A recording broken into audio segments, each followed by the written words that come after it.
Thanks for joining us here. This is the seventh video, I believe, in our series on authoritarian structures. And real quick before we get started, I want to run through a review of the concepts that we have already talked about in this series.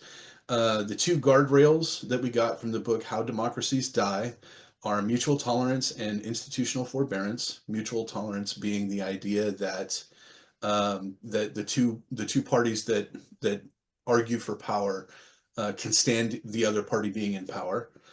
Institutional forbearance being the idea that you don't burn down all the institutions to prevent the other side from attaining power. We've talked about the Jacksonian effect, which is Andrew Jackson's famous challenge to the Supreme Court, where he said, "I invite you to go ahead and support this." When they decided against him, the idea that an executive, that the president would defy the Supreme Court because the Supreme Court doesn't have an army to support their decisions, that would be the Jacksonian effect. Media coercion, which is where the government or the party in power compels media sources to report certain things or not report certain things. And then also in the Doge videos, we talked about principled resignations, which is where people resign their posts because they feel that something untoward is happening. And that's sort of like a canary in a coal mine effect. Today, we're going to be talking more about conceptually what authoritarianism is. And hopefully by the end of the episode today, we're all going to have a better understanding of what the term actually means. And to that end, we are joined by Professor Brad Paschal, who has responded to our videos and has some ideas about what he thinks authoritarianism is. So I'm gonna hand it over to him right now, and he's going to enthrall us with his Oh, rhetoric. no. Full disclosure, how I know Jubal is I'm married to Jubal's cousin. And Nepotism is alive and well on for YouTube. good 20 plus years at big family events, Jubal and I and Alex would find each other and have long discussions about science, science fiction, other topics. And recent conversations with Jubal I thought were interesting. And he said, "Hey, do you want to come on the show?" And I agreed. Jubal, how's that for a quick, Perfect. okay. Ideal. Well, I want to also say I'm not a content expert in this field. I'm trying to figure things out like many people. Mhm. The other thing I'd like to say, and I've said this off camera, I think it's worth saying again. I applaud both of you for what you're doing here. Mm. Modeling and promoting civil discourse in a public setting, in a public venue. It's timely and it's needed. So kudos to both of you for doing this. Thank you. So the first question I had, because I'm not familiar with the book that you're reading and discussing, is does the book or does the book make a distinction between statism and authoritarianism? There's a lot of overlap there, but is that an important distinction to make in this conversation? What do you think, Phil?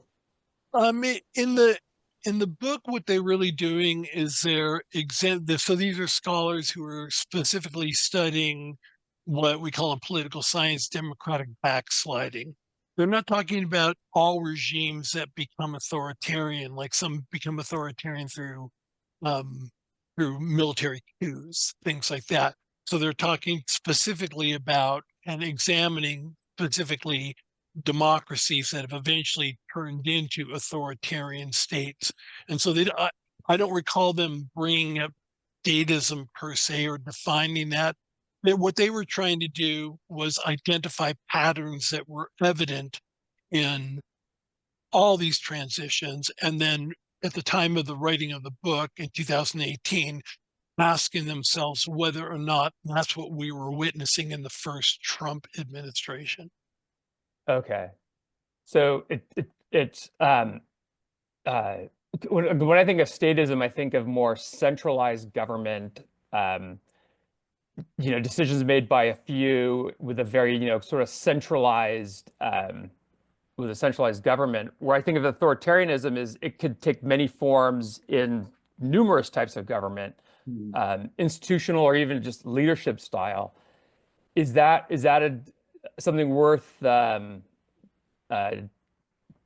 teasing apart, or is like, I guess my question is, how has authoritarian been defined so far? So that's where Phil and I have had some differences. For my part, I think understanding the way that I understand authoritarianism is I see it as a trajectory, meaning that you are either moving almost in an entropic way. You're either moving towards authoritarianism or you're moving towards libertarianism, right? You're either gathering power at the central level, or you're dispersing power to the electorate, right? So it's not necessarily a discrete step that you move from. First you start with democracy, and then you go to statism, and then you go to authoritarianism, and then you go to totalitarianism. That's how a lot of people see it. I see it as a velocity. And so what I would say is any effort or any policies that take decision-making capabilities away from the general population and gather it at the central level, that is authoritarian, right?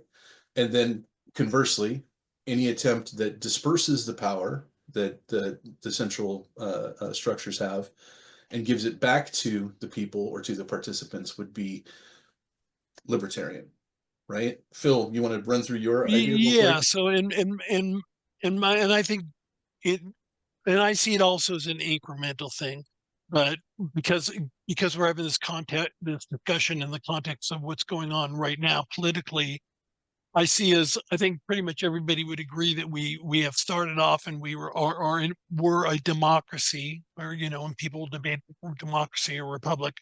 And the question that people were asking is, are we becoming more authoritarian? So I see the scale as going from democracy towards, are we moving towards more authoritarianism? I don't see the country moving in a libertarian direction. Having said that, one of the things that Jubal and I talked about at the very beginning of this was that we both agreed that there has been a growth of executive power, not just with Donald Trump. This was true with Biden. This was true with Bush. This was true with Obama. And that's something to be concerned about. But there's something fundamentally different about the growth of executive power, which again is concerning, and moving into a more authoritarian state, which is alarming. And so I think that in the same way that Jubal sort of sees the way you described statism as along that trajectory, I think it would be the same thing. Is that depending on how you define statism, it may be that could talk about it for going from democracy to statism to authoritarian, but that concern about centralized power is something that's relevant, I think, in this discussion. The question is, are we just talking about the growth of executive power, which again is a cause for concern, or are we talking about the country becoming more authoritarian, which is a fundamentally different thing? And I think it has to do with sort of some of the things that Jubal was talking about: control over the media, suppression of dissonant voices, things like that. So I don't know if that answers your question. No, that paints a picture there, and I have a better understanding now. So I think one of the reasons Jubal asked me to come on the show is in a conversation I had with him, I brought up two things, and they're not as maybe broad and sweeping as what we were just discussing. They were more specific examples. I brought up the example of Cincinnatus Okay. in about the 5th century BC. He was a Roman statesman. I believe he's also maybe a military, he may have been a general. Right. Yeah, General Lucius, I believe is his first name, right? Lucius Cincinnatus. Is And that he had correct? retired from public service and just wanted to be a farmer. And in the Republic period of Rome, there was a crisis, and there was a crisis they couldn't resolve. So they asked Cincinnatus to come back giving him great authority, basically what would be the equivalent, I think, of executive orders, and he didn't want to. And they asked him again, and he goes, "Okay, for the good of the state, you know, for the good of the country, I will come and do this. I'd really rather just be here at my farm in retirement." So he came. Certain aspects of the republic were suspended, and he basically was a dictator. Resolved the crisis, which was a military crisis the first time around, and then promptly gave up his authority, gave up power, despite his great popularity, and went back to his farm. And then the republic resumed, presumably resumed its normal operation um, and so forth. So we have an example of somebody who, in a very selfless way, doesn't want power, doesn't want authority, but took that role on at a time of crisis, promptly gave it up. It then happened a second time. There was some crisis, and I'm not sure I can't remember what the crisis was the second time. I don't think it was an invasion. The first one was, I think the first one was like a barbarian invasion, right? Yeah, there was like a Roman legion surrounded the first time around. Like they were in a difficult military position.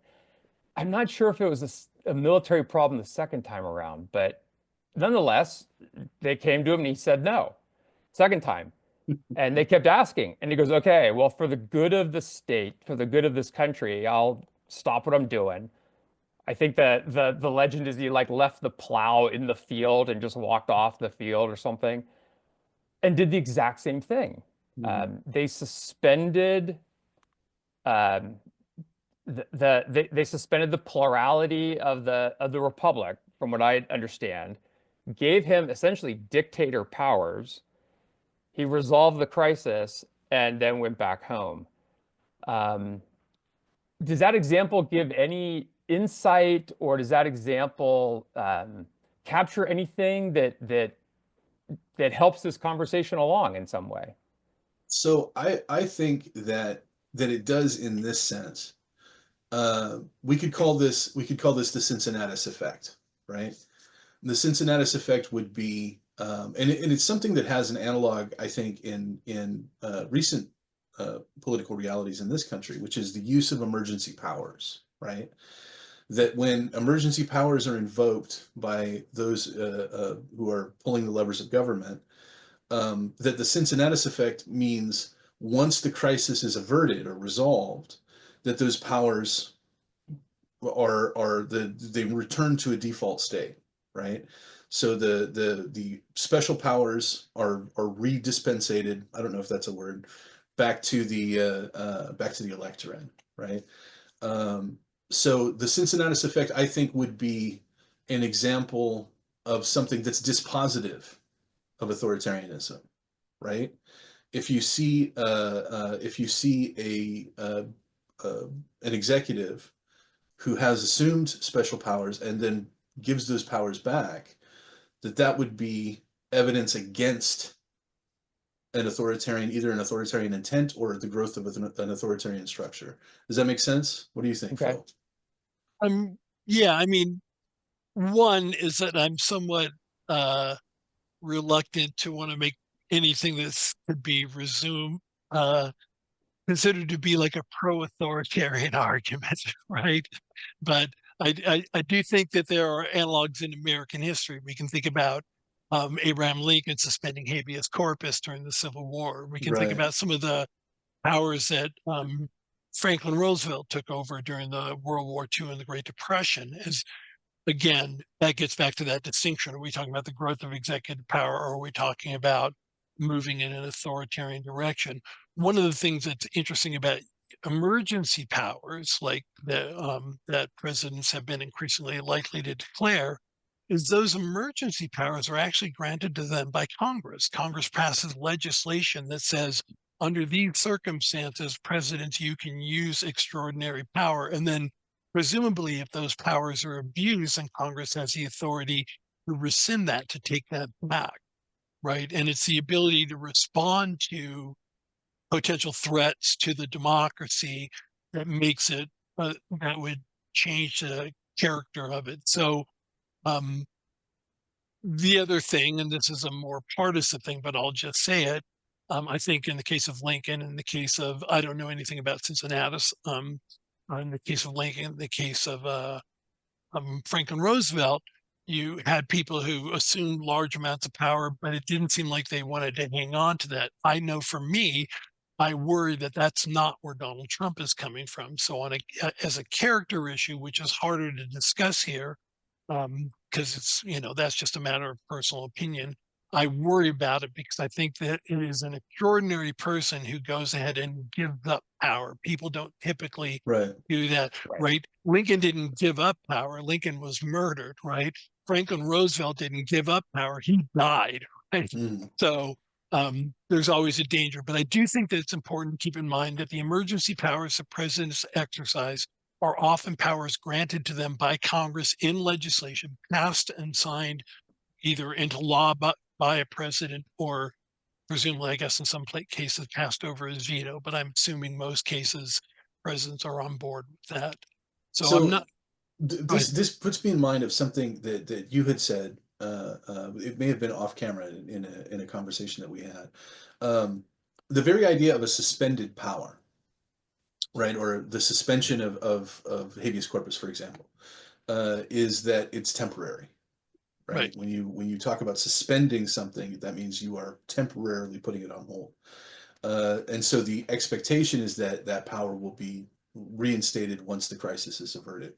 But something that you had said, Phil, that I think shines a light on understanding authoritarian systems is, and you can clean this up. You had said that what makes something authoritarian is when there's no way to challenge it, or there's no way to reverse it, right? There's no way to address it. Right. When power is concentrated and the people don't have a means to reverse that concentration, that is authoritarian, right? And I think that Right. that is reflected in the studies in the book that we had talked about earlier, How Democracies Die, where they talk about how these incremental changes take place. And we certainly saw, in more recent or during World War II, you had Mussolini and Hitler both did the same kind of thing, where they sort of incrementally froze out other portions of government that were supposed to act as checks to their power. And so maybe that is helpful in determining a definition here, in the sense that if there's no way to reverse, let's say, an emergency power that is given, what you're saying is that Congress ultimately controls emergency powers. And so there is a way to redispensate, right? But if you don't have a structure like that, then that could be considered certainly authoritarian, right? Right. I think that's 100% correct. And so the point at which we start to move clearly into an authoritarian area are the Jacksonian principle that you talked about, where a president, when we're doing this, we're talking about the president. Donald Trump is a president now, but everything that we're saying here would apply to any Right, president. So when I right, say the president in this context, I mean whoever is the president. That if the president decides that they're not going to abide by the rulings of the court, right, that's a red flag. You can think of the same thing in terms of so that's a power that the courts have, the power to declare laws unconstitutional, judicial review. The power that the Congress possesses is the power of the purse. And so, and that's how the framers set it up. If a president disregards or ignores decisions made by Congress in terms of how to spend money, that's the same kind of thing where you're now moving into a more authoritarian direction.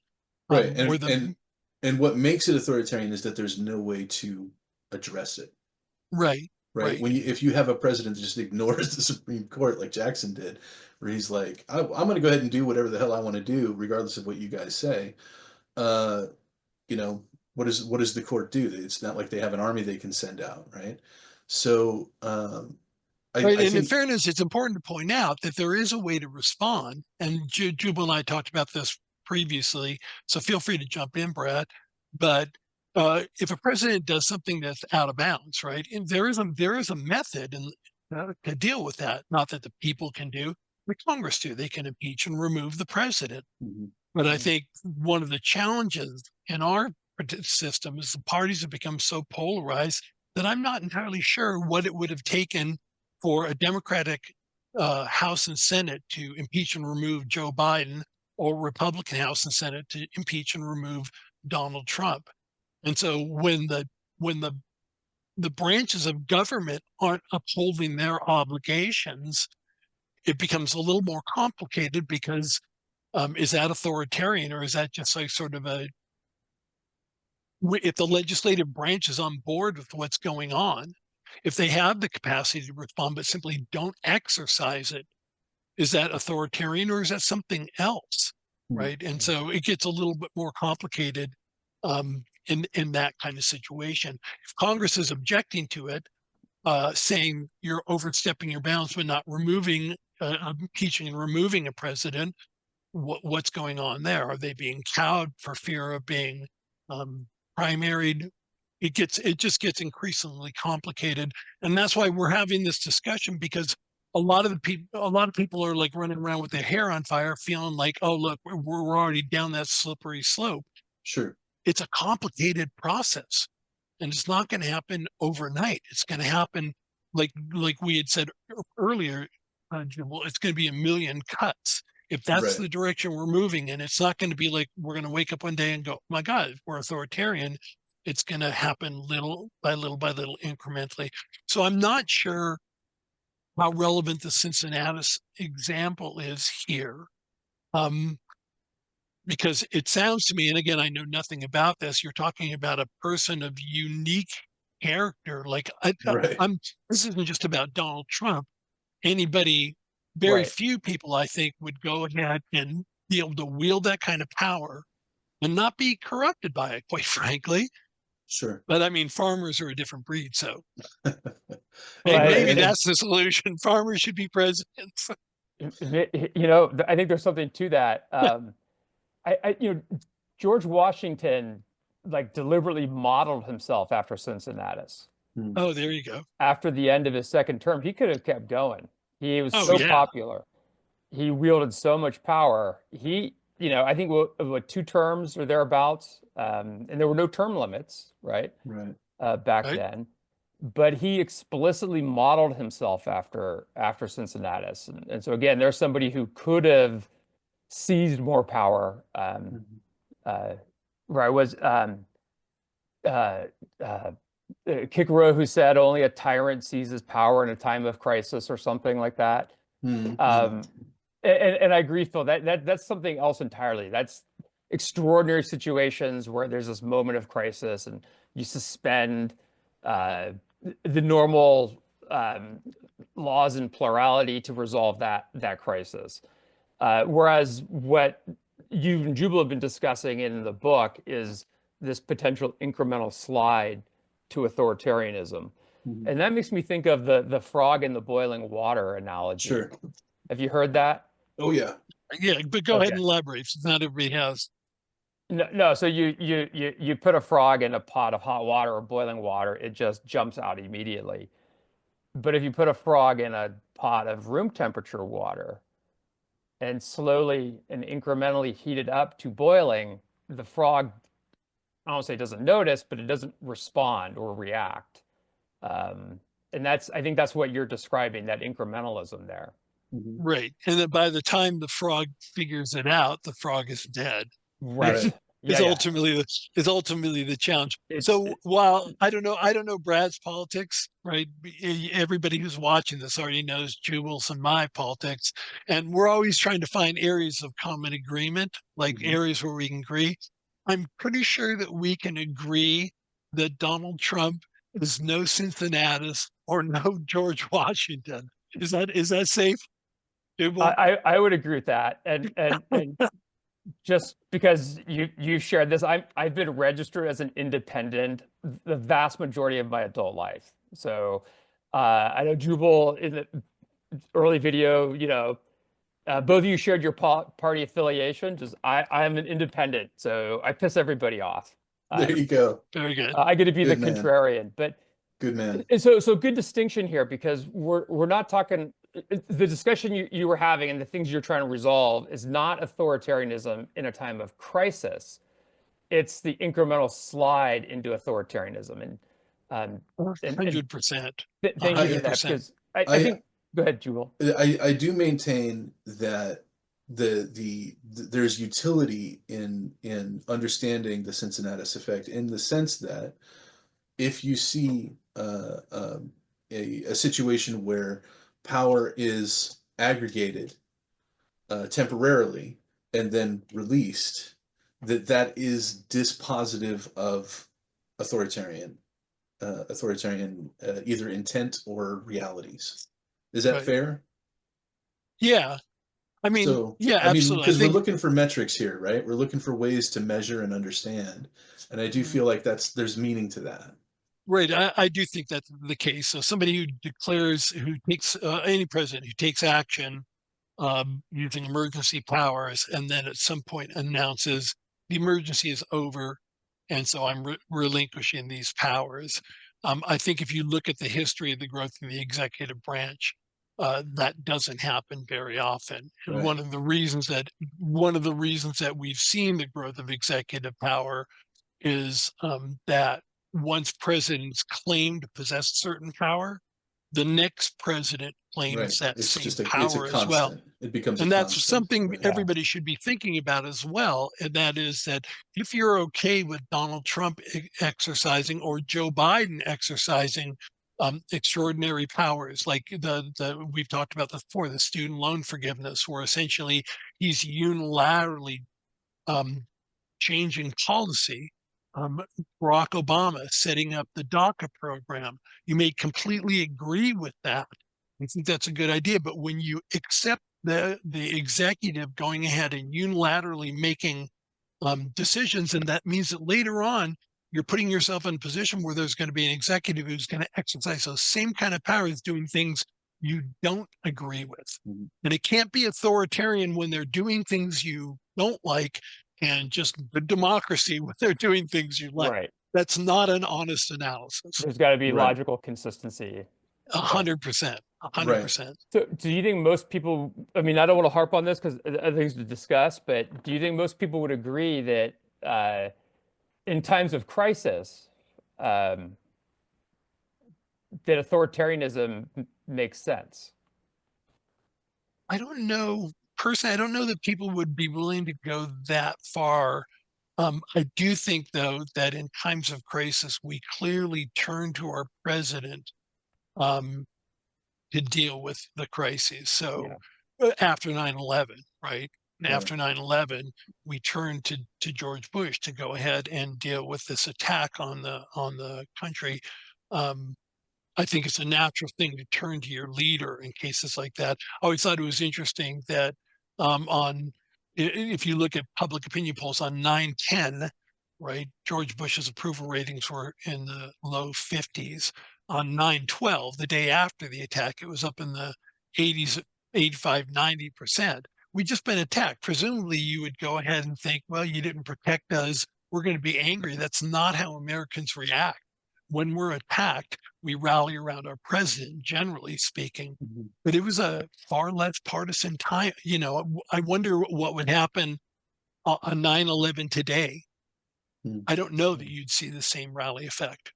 So I don't know that most people would go so far as to say that authoritarianism would be okay. And I don't want to be associated with making a pro-authoritarian arguments, quite frankly. But I do think that in times of crisis, people do turn to the president to address those kind of crises. 100%. And I guess it depends on what's considered a crisis, how severe, like the magnitude of the crisis, I'm sure is going to factor in. And so I was speaking in very general terms. Perhaps it's a false analogy or not applicable, but imagine a emergency department, emergency room where a patient comes in having a heart attack, full arrest. And scenario A, the physician is an authoritarian leader and starts barking out orders. You do this, you do that, right? Mhm. Scenario B, the physician is a small d democratic leader and then starts asking people, hey, nurse, what do you think we should do here? Or, hey, you, what do you think we should be doing at this moment? Obviously, you want that physician or the person in charge to be authoritarian, right? And barking orders. And sure, everyone knows there's procedures they're following, but it's probably not the time for consensus building, is my point. And I think, you know, that example probably has a very limited application, but there are times when a crisis is so severe, we want to see some authoritarian leadership, perhaps, and not taking the time for consensus building.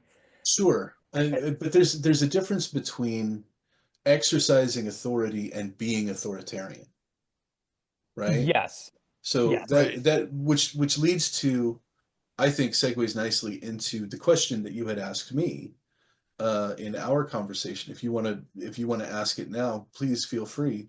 Go ahead. I think you know which one I'm talking about. I think so. And before I do that, I just want to clarify. I am not pro-authoritarian. I don't think anybody here is pro-authoritarian. In fact, when I do political compass, every time I do political compass, I'm kind of going below the right-left line and more down to the libertarian axis there. So very quickly, if anybody here is in danger of being called pro-authoritarian, I'm the only one who has made an argument on video that authoritarianism can sometimes be good, because I brought up the island of Tortuga, right? The pirate island where there's complete anarchy, and the idea that, okay, if you have this society that's just complete anarchy, anything is allowed, any movement towards having structures of authority would be considered authoritarian, right? From my point of view, as far as the trajectory is concerned. So if you were to come out with laws against murder in a society like that, that would be authoritarian, even though that would be a good thing for the society. Like, banning murder is a good thing for a society, right? So I don't think anybody is in any danger of calling you an authoritarian or considering that you're an authoritarian. Well, thank you. So Brad, before you go, I know that there are going to be some people on the left side of the aisle who'd be like, yeah, they're fucking authoritarians. They're just nice guys who are authoritarians. I don't think that that's the case. Again, I'll go back to what I said before. That is that we don't think of Franklin Roosevelt as being an authoritarian, but he exercised extraordinary powers. He was also the one who was involved in the detaining of Japanese Americans, right.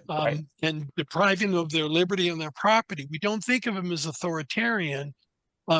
You just have to make sure that when you're applying these terms and thinking about these terms, you're thinking about them like Brad has said, you have to be logically consistent about it, right? It can't be okay if it's a policy you agree with, like sort of Roosevelt taking over some industries and things like that in order to gear up for World War II, exercising extraordinary powers, and then it's not okay when somebody else does it, or whatever standard you're going to use.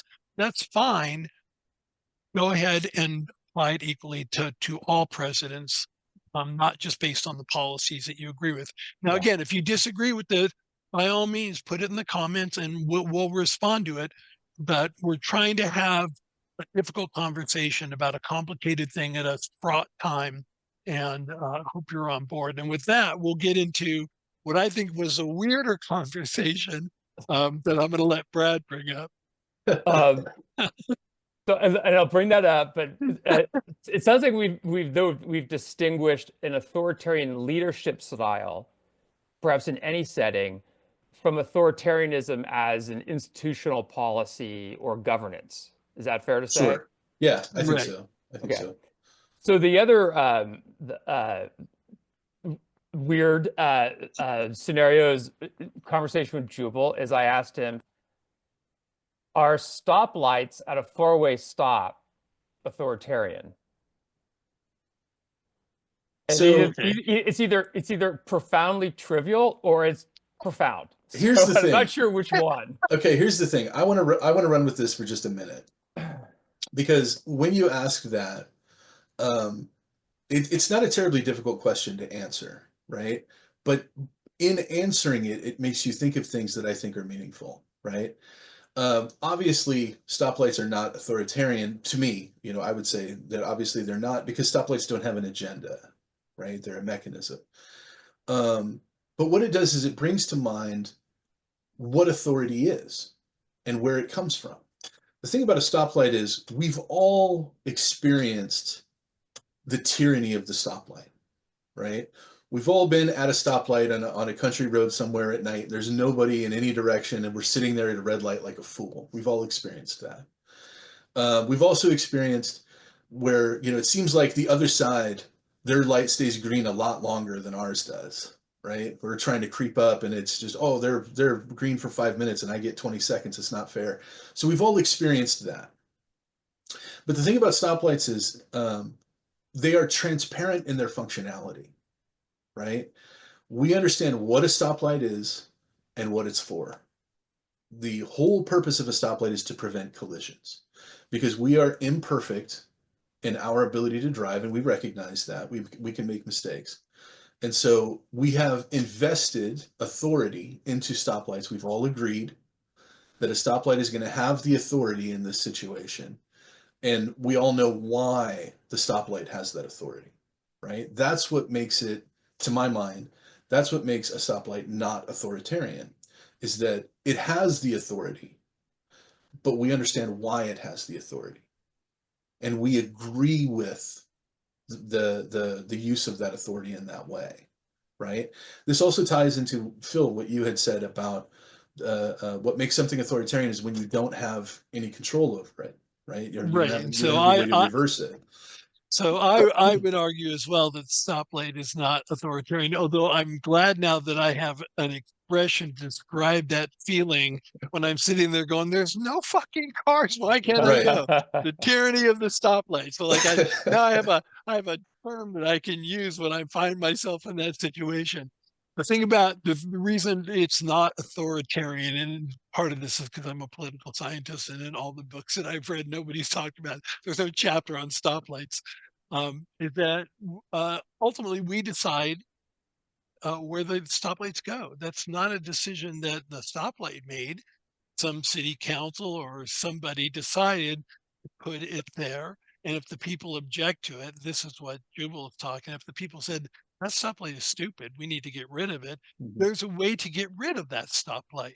And that's what makes it fundamentally not authoritarian. My other objection to it, and I'm not objecting to you bringing it up, Brad, is that the stoplight has no authority. The authority comes from the threat from the police officer who sees us ignore the stoplight.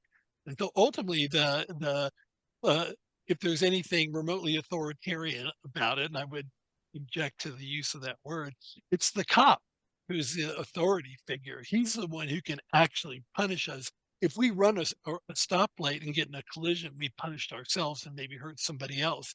The police officer who sees us make a completely safe crossing of a road but says it was red, here's your ticket. That's why we don't go. So that's what I would talk about. But again, it's the ability to remove the stoplight. The fact that we have the ability to remove it that makes it not authoritarian. Because there's an established procedure to change it. 100%, right? Okay. And whoever was responsible for putting it there has the authority to remove it as well. So do you think, Brad, are stoplights authoritarian? Well, I pose the question, but I don't necessarily have the answer. When I asked you that question, Jubal, what I was thinking is 4 people can have a difficult time negotiating a four-way stop. Sure. So stoplight assist with that. Stoplights prevent collisions like you're describing. So it's an inconvenience that we all put up with, basically, Right. We all agree to promote the common good, Right. to promote the Right. public good. And I know public good and private goods have formal definitions, but we could agree it promotes the common good. Right. So we, abide by it, Sure. except for Jubal at 2 in the morning. That's right. Except for me at 2 in the morning, I'll run right through it. But there are people who, there are people who think stoplights are a bad idea. I'm sure. I'm not speaking from experience, but I'm, considering the diversity of thought in this country, I'm sure there are people out there who think stoplights are a terrible idea. So go ahead. Go ahead. I was just going to say that, so to me, when I brought the stoplight to you, Jubal, in my head, I'm thinking, here's an example of, if it is authoritarianism, something that we all agree on, right? But as Phil's pointed out, it's not truly authoritarian. Maybe it's authoritarian by proxy. I don't know. So I would say, again, it puts in mind to me of where authority comes from, right? The only reason stoplights have any authority is because of us. Stoplights essentially borrow our authority, right? We are the ones who have put the authority into the stoplight. If the majority of the people in the country were to decide for whatever crazy reason that stoplights are a bad idea anymore, let's say, technologically speaking, you can imagine a society where all cars are auto-driven, right? Where you get into a car, it doesn't even have a steering wheel. It's just all, let's say our technology gets to the point where it's just fantastically reliable, far more reliable than human drivers. And so everything is automated. Well, at that point, we don't need stoplights anymore, right? And so we're going to say, okay, get rid of stoplights. And so the authority evaporates, right? It's gone. So the stoplight, the whole point of, to me, of this question is that the stoplight does not have authority because it's a stoplight. The stoplight has authority because we've given it authority. And also, this ties into something that I said earlier, which is that the use of authority is not necessarily authoritarian, right? And so, to me, I'm thinking again, maybe there's a metric here that we can find, which is if the people agree to invest authority in the stoplight, then that means the stoplight by definition can't be authoritarian, since authoritarianism is the mutation of authority, or the use of authority in a way that cannot be addressed or redressed. That anything that has broad support from the people, by definition, isn't authoritarian. Is that fair, or is that not fair? What do you guys think? No, because I mean, one of the things the framers talked about was the tyranny of the majority. So I was thinking about this earlier, knowing we were going to be talking about stoplights and authoritarians. Um, is imagining some sort of scenario in which you have people coming from the north and south, like on one part of the street, and they're a different group of people than the people heading east and west. And so the stoplight, how it functions, could wind up being, I'm going to refrain from using authoritarian, but let's say the people who travel north and south, their stoplights are really long. They can be hours long. But the people who are favored by the powers that be, maybe they're 51% of the population, and their light is green all the time, right? And every hour they have to stop for a short amount of time to let the people who are heading north and south. I mean, you could see that it could be done in a way that isn't equitable. That's one of the things about stoplights too. They get programmed, and in theory, at least, although this obviously doesn't work out now all the time, they're supposed to be equitable. They're indifferent to who's at the stop, Right. who's at the intersection. So I suppose it could be done in a way that it benefits the majority over the minority. But at this point, I worry that people are like, "What the fuck are they Yeah, talking I think about?" we're getting So I want to. there's a Okay. stoplight in the weeds. We're getting Right, there into the we go. weeds. How about a new question? All right. Environmental laws do a lot of good, preventing pollution, preventing heavy metals, various types of pollutants. Many environmental laws do quite good, promote the common good. But if they can be repealed or changed, are they authoritarian?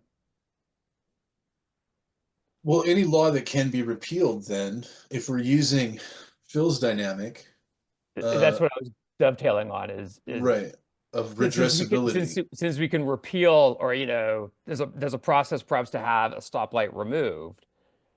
Um, most people I think would agree environmental laws are authoritarian and perhaps should be in many cases. But if they can be what makes them repealed or authoritarian? What makes them authoritarian? What makes them any different than traffic laws, laws pertaining to contracts or anything else? well, I guess that just brings up the question, are laws in general authoritarian? Yeah, see, so for me, I'm an institutionalist, a political scientist. I worry about getting like sort of it once the definition of authoritarianism becomes so broad, Right, right. it starts to lose meaning. And since Mhm. what we're talking about is general, is sort of what's going on right now, this bigger question of i- is anything that restrains our behavior authoritarian? I'm not willing to go along with that because Right, it's not like the option is that you have total freedom or you're under an authoritarian regime. There are going to right, be laws. They're going to restrict our behavior.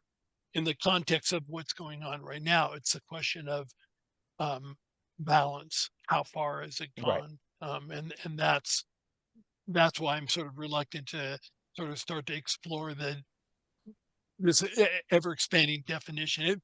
I've started to notice that people are not you, Brad, and I appreciate your input into this, that people are starting to throw around the authoritarian word rather loosely. right, And oftentimes it feels like policies being adopted that I object to, therefore it's authoritarian. right, And that's Right. just problematic from a sort of, as Brad said, being logically consistent. If what defines something as authoritarian is because you disagree with it, then you're not talking about authoritarianism anymore. You're talking right. about personal preferences. No, but I think that's exactly right. I think that's exactly right. And so differentiating between authority and authoritarian is crucially important. But I think that we have that now. I think that if we say the first level check of a policy or of a structure is whether or not there is a way to countermand it, right? That if there is a way to countermand it, then by definition, it's not authoritarian, right? So Okay.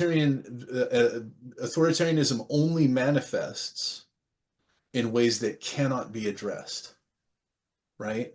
So Yeah, if it just passing a new law, whether you agree with it or not, but the majority are in support of it, that's not authoritarian, that's democracy, right? right. Repealing a law, same thing. It's like that doesn't mean it's authoritarian or not authoritarian. It just means that's the will of the people.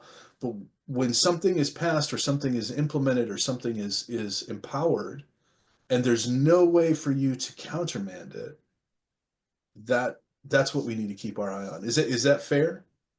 I think that is accurate, and sort of bringing it back to the bigger discussion about what's going on right now. I think that people should keep in mind that um, issuing executive orders is a way that all presidents have functioned. Hmm. But Joe Biden issued them, George Bush issued them, Barack Obama issued them. And in many cases, what happened is the court stepped in and said, no, you can't do that, right? That means that there was a way to respond. One of the things that we're seeing now is we're seeing the courts respond, sometimes supporting President Trump, sometimes not supporting him. For a lot of them, we're just waiting to see what's happening. Some of the things that happen is starting to get pushback from the states because in our federalist system, states have a lot of power as well, Hmm. and so they're able to push back. As as long as there's an ability to push back, um, then I'm not saying we're not gonna get there, but I think it's pretty clear that we're not there yet. Sure. Um, and And and this and in the this studies in how democracies die, that's one of the things the authors point out is democracies don't fall. I know I've been seeing something on the internet about how the Nazis took over in 53 days and all this kind of stuff and turned it into an authoritarian regime. We're talking about democratic backsliding, a particular kind of backsliding, not a military coup, not anything like that. But it happens slowly, it happens incrementally, it happens step by step by step. And so just be mindful as you're paying attention to what's going on, not to essentially freak out. Pay attention to the various checks that are along the way, and they are there. They are there. And I'm not predicting where we're going to go. I'm just trying for everybody to have an accurate assessment of where we are. Issuing an executive order does nothing on its own, right? The courts can intervene, state governments can intervene depending on what the nature of the order is. And that's exactly what's going on. That's how our system works. It works by negotiation, sometimes between the federal government, the state government, sometimes between the executive branch, legislative branch, and the judicial branch. That's the way it works. And sometimes it's not pretty. Probably everybody's heard the sausage making Sure. the sausage making metaphor. This is what's going on. So for people who are thinking like, for people who are like getting ready to light their hair on fire, I don't think we're there yet. I'm not saying we're not going to get there, but I don't think we're there yet. And that's sort of something we could be keeping in mind. So Go ahead. Jubal. Go ahead, Brad. I was going to say, so Phil, the question is where to draw the line, or where is the line? Exactly. Where's the threshold at which point one should become concerned? Is that right? I mean, I think we have that. I think, well, in a sense, at least as far as this administration is concerned, we have that in the Jacksonian effect, in the sense that if we've determined that the only way that something can really be authoritarian or concerningly authoritarian is if there's no way to countermand it, then what you need to be on the lookout for is executive power grabs that are in defiance of the protocols for redressing that power. And that would be the Jacksonian effect, I think, primarily. If we have a situation where, again, talking specifically about this administration, if Donald Trump just decides one day that he's not going to listen to the Supreme Court anymore, that is a problem. And the reason it's a problem, and the reason you could call it authoritarian, is because he is ignoring the way that we have as citizens to countermand his authority, right? Short of that, if Donald Trump does something that you really disagree with, but does it through normal channels of government, that's the majority speaking, right? That's not authoritarian. And I will only point out again, because I've heard comments made by Roosevelt, people in the administration talking about presidents having an innate authority to impound funds. That is not the way it has worked thus far. Congress passed a law. We talked about, Jubal and I talked about this in the last episode, that the Congress has the power to control the purse. That's their big thing that they have. That's what the framers gave Congress. And so if a president goes ahead and decides, Congress, you've allocated this money, but I'm not going to spend it.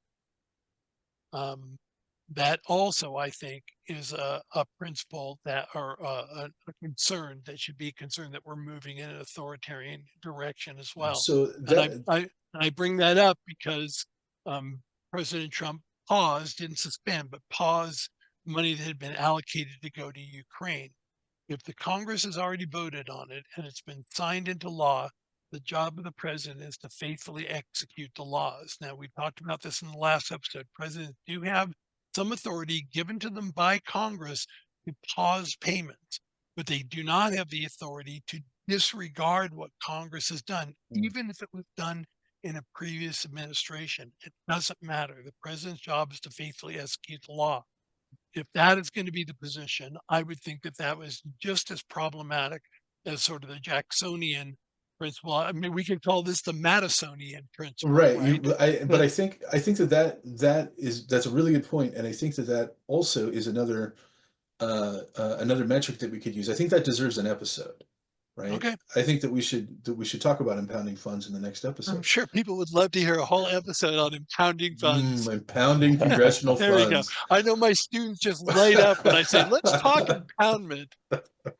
But I think that you're right. I think that if we have this situation where we can measure, or at least we have a warning of authoritarianism between the executive and the judiciary, that we need another one for the legislature. And I think that you've hit on it. I think that's exactly right. So that'll be the next episode. We're going to talk about impounding funds. Oh, it's going to be exciting. But for this episode, I think that we've got some good ideas. I really want to thank Brad for joining us and helping to clarify our thoughts on what authoritarianism is and how it works. And I also would like to give you, Brad, the last word. If there's any final thoughts that you have on this topic, or any wisdom that you'd like to impart, please, you have the floor. Well, I just say thank you for helping me clarify my understanding of authoritarianism. What's clarified for you? What's changed? Well, I think I have a more fine-tuned definition in my head than I did beforehand. I also want to thank you for tolerating my rather naive questions. Maybe I could serve as a foil here for viewers to help them along. Again, this is not my field, so I'm not an expert here. Well, we're all citizens, so it's all of our field. It's all of our responsibility, right? That's an excellent point. Like, these are the kind of conversations, this and things like it is what people should be having about this. And there's I saw a lot of great critical thinking here, careful thinking. So thank you for inviting me to participate. Well, thanks for being here, Brad. We appreciate it. Phil, anything else you want to share before we go? Just if anybody made it all the way through this podcast, you get extra credit. You get extra credit. And if you have any comments on what we've talked about, feel free to go ahead and leave comments on the page. And also, in the same way that we've invited Brad, if you're interested in participating in the civil discussion about this, we'd like to encourage people who are watching these to participate. And as long as you're on board with the idea that we're going to talk about things in a civil manner, and do our best to think critically and be honest about it, then you're welcome to join us. The more the merrier, or maybe not too many, but you're welcome to join us. And I want to thank you too as well, Brad. And I thought your questions were fine. They helped us explore things that we wouldn't have explored. I'm going to end with a quick story. I was in class yesterday, and a student said, I'm sure you've heard this before, Brad. I have a dumb question. We were talking about pardoning power. And I said, look, students' questions are very rarely dumb. I go, what's your supposedly dumb question? And she said, can presidents pardon themselves? And I said, constitutional scholars have been debating this question. This is the opposite of a dumb question. And so your questions are not naive. They bring a different perspective. I think because it's my field, Jubal's interest, you come at a different perspective. And I think we need more of that, having divergent perspectives sort of to help frame our discussion. So thank you very much as well for joining us. Yep. Thanks, Brad. All right. And we'll see you next time for video 8 on impounding funds. Here we go. Take care, everybody. See you later.